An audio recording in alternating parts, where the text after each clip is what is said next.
नहीं तक बढ़िया अंडा होना चाहिए मिर्च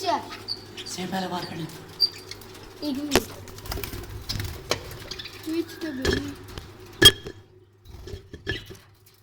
तेज बाहर निकल गई हमने माल में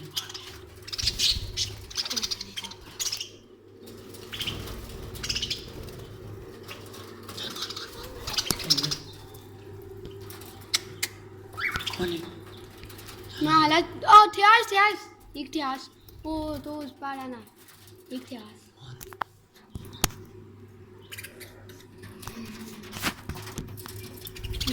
साफ थियास अच्छा कर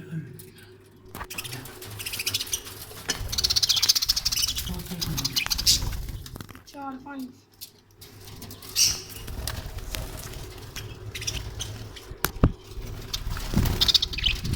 कृष्णा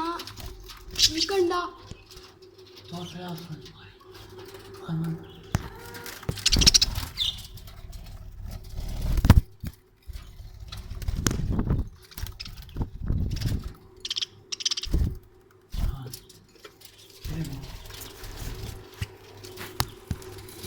एक तो थियास जा रही बार अब लोग चुक दे ऑयल मारी टंगन मार अंडे ना मार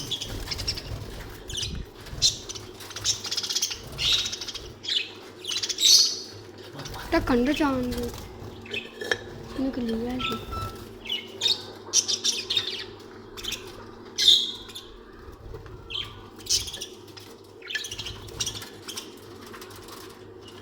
Yes.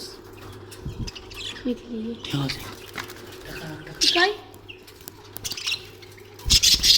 दिखाई यार